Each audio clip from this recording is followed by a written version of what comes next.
Senator Josh Hawley is going after credit card companies for both killing competition and trying to shaft the middle class and small businesses. You guys have got to see how fired up this man gets. Thank you, Mr. Chairman. Just on that point about Visa and MasterCard being successful businesses, I think you figured it out, haven't you? I mean, what's your profit margin, Ms. Kirkpatrick? It's circa 50%. Mr. Sheedy? Slightly higher. It's higher than 50% profit margin? Slightly higher than MasterCard, yes. Yeah, that's incredible. 50% profit margin. I mean, that's absolutely unbelievable. What's the answer to the Walmart question, by the way, that Senator Welch posed to you? What's Walmart's interchange fee that you negotiate with them? I don't have it with me today. You don't have any idea whatsoever? Is it higher or lower than 2.5%? Walmart negotiates their rates based on the business that they do with us. Meaning they're big. They're really big. They're gigantic. So they get a better deal than Mr. Callahan or most small businesses in Missouri. Is that what you're telling me? Yeah, Senator, we have volume discounts that we offer to some merchants. I suspect Walmart is one of them.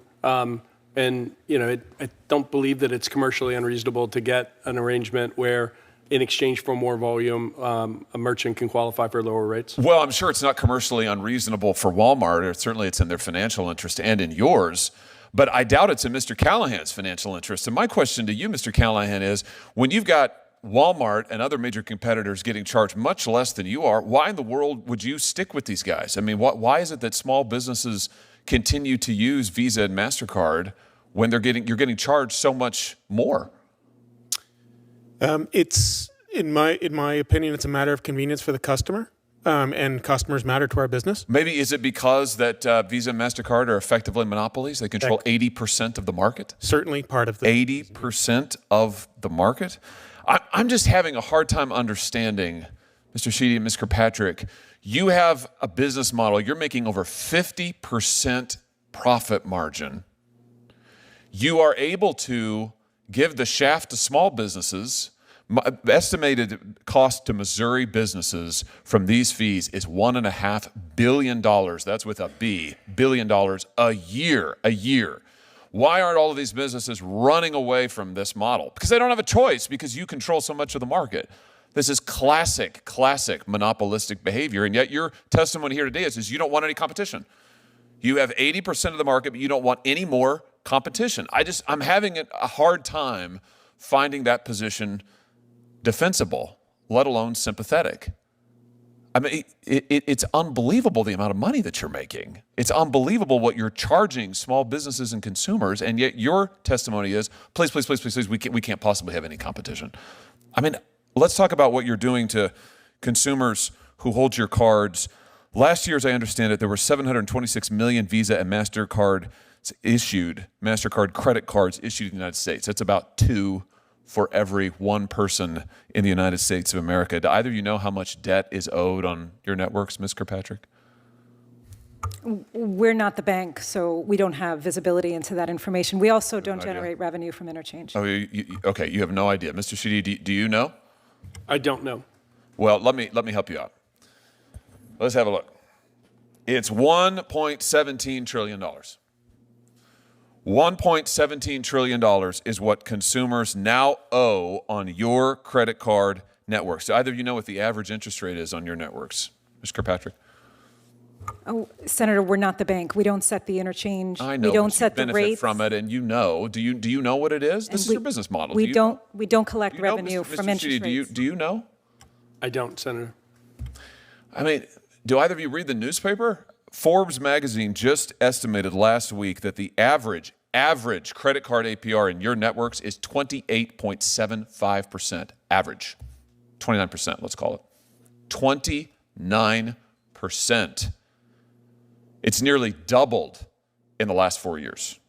That is astounding, absolutely astounding. And you just testified a second ago that you've got more than 50% profit margin, and yet your testimony here today is you can't possibly survive if there's any competition. How can that be true? How can that be true? You've got debt like we've never seen before in American history. Your profit margins are as high or higher than they've ever been. You have 80% of the relevant market in the credit card interchange fees that we're talking about, and yet you couldn't survive if there's any competition? What am I missing? That's not a rhetorical question. How is it that you can't do any better? Senator, we like competition very much. As my colleague from MasterCard mentioned, we don't loan money to consumers. That's the job of the banks. I will say, as it relates to small business, we care very much. And the pandemic was difficult on small business more than anyone. In 2022, we lowered rates for 90% of small businesses in the United States. I also think that many of the security and the digital features that have been put in the network help small business. Wait a minute, but wait a minute. My time is almost expired. I don't mean to interrupt you. I'm sorry to interrupt you. But hold on just a second. You've increased the swipe fees consistently in the last few years. You've raised them, even as your network has expanded, even as your profit margins have gone up. You've raised the swipe fees. And in terms of competition, you are paying competitors not to enter the market. The DOJ lawsuit says that you threaten retailers with staggering financial penalties. That's a quote, staggering financial penalties if they use a competitor, and you're paying Apple and Square and others not to compete in your market. You've got 80% market share, and you are paying off would-be competitors not to come into the market while you charge people like Mr. Callahan, who knows how much more than big entities like Walmart. I mean, this is just classic collusive monopoly behavior. And your testimony is you can't accept any more competition. I agree with one thing that my colleagues down the dais have said, which is that this is not a sustainable situation. It is not sustainable. This has to change. 1.17 trillion in debt, this has to change. And I'll just end with this, Mr. Chairman. I thought one of the best proposals that the President-elect Trump, made during his last campaign, his most recent campaign, was to cap the interest rates of credit cards. So we could do that. We could do this and that. I think it's a great idea.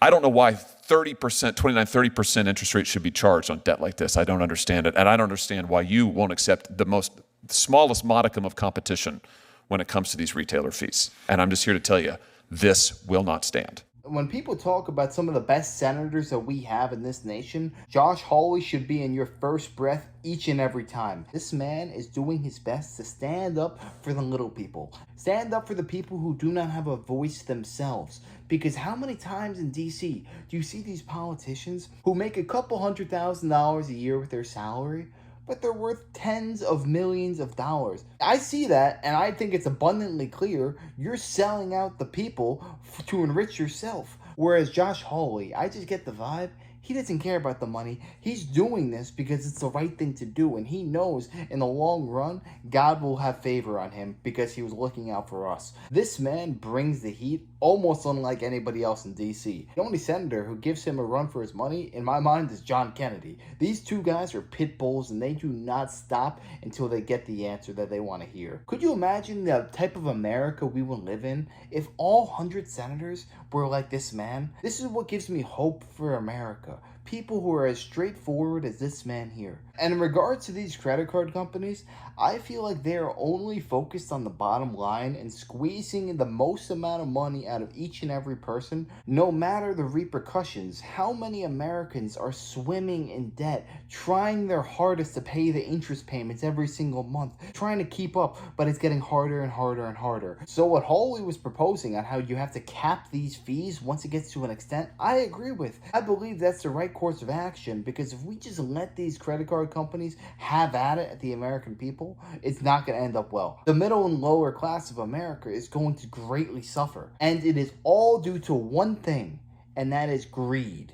Greed from these credit card companies doing whatever it takes to keep their boot pressed on our necks. People's lives are going to improve dramatically. We can't let these interest rates get completely out of control, because once it gets to a certain point, there's no paying it back. This is usury right here, and it needs to stop. This is exactly what I'm talking about. Josh Hawley, you are the freaking man. We need more people like you in DC.